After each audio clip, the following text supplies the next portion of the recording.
देवकी का पुत्र मेरे मृत्यु का कारण कैसे बन सकता है? वासुदेव के पीछे शेषनाग थे।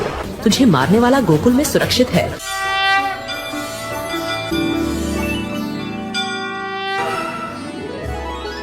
राजा उग्रसेन मथुरा के राजा थे। उनके पुत्र का नाम कंस और पुत्री का नाम देवकी था। कंस बहुत अत्याचारी था और अपने हठ के कारण उसने अपने पिता को ही राजगद्दी से उतार दिया और खुद मथुरा का नरेश बन बैठा। वह एक कठोर, निर्दयी और क्रूर व्यक्ति था। मथुरा में हर कोई उसकी क्रूर और दुष्ट प्रकृति से डरता था। लेकिन एक व्यक्ति था जिसे कंस प्यार करता था और जिसकी वह पूजा करता था। वह थी उसकी बहन देवकी। देवकी का विवाह वासुदेव नाम के एक यदुवंशी सरदार से तय हुआ था। तुम्हारे जाने के बाद ये महल सूना सूना लगेगा देवकी।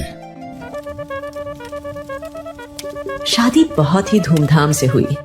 न जाने क्यों देवकी के विदा होने पर मेरा मन विचलित हो रहा है। मैं देवकी को उसके ससुराल तक पहुंचा कर आऊंगा।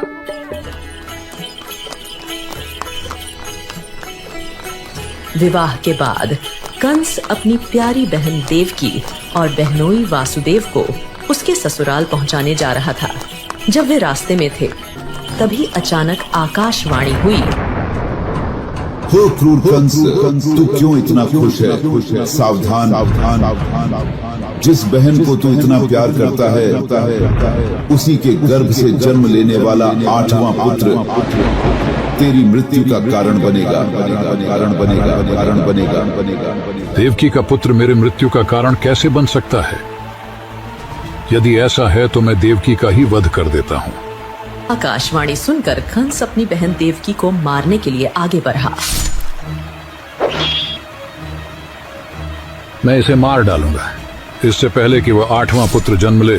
कंस, तुम नहीं समझते कि तुम कौन सा पाप करने जा रहे हो? तुम्हारी प्यारी बहन को उसके विवाह के दिन मारना अन्याय है, महापाप है। अगर तुम देवकी को छोड़ दोगे तो मैं तुम्हें वचन देता हूं कि हमसे जन्मे हर बच्चे को मैं स्वयं तुम्हें सौंप दूंगा। मेरा विश्वास करो। ठीक है, मैं देवकी को छोड़ दूंगा, लेकिन मैं यह निश्चित करूंगा कि तुम अपना किया हुआ वादा निभाओ। फिर उसने अपने सिपाहियों को मथुरा वापस चलने का आदेश दिया। जब वे मथुरा पहुंचे उसने वासुदेव और देवकी को कारागार में डाल दिया। जैसे ही देवकी की पहली संतान का जन्म होता है, अपने वचन अनुसार वासुदेव अपनी पहली संतान को लेकर कंस के पास आते हैं। बालक को देखते ही कंस के मन में ममता के भाव आ जाते हैं। कंस सोचता है, इसने मेरा क्या बिगाड़ा है? मुझे तो खतरा 8वीं संतान से है। कंस का मन बदल जाता है। ले जाओ अपने बच्चे को। ये विधान के अनुरूप नहीं हो रहा है।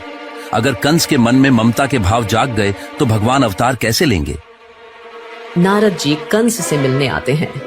नारद जी के एक हाथ में एक कमल का फूल रहता है। कंस, मुझे यह बताना, इस फूल की पहली पत्ती कौन सी है और 8वीं पत्ती कौन सी है? इसकी तो हर पत्ती पहली और हर पत्ती 8वीं है। तो इसी प्रकार तुम्हें क्या पता उस आकाशवाणी ने कैसी गिनती कराई हो? ऐसा भी तो हो सकता है इस कमल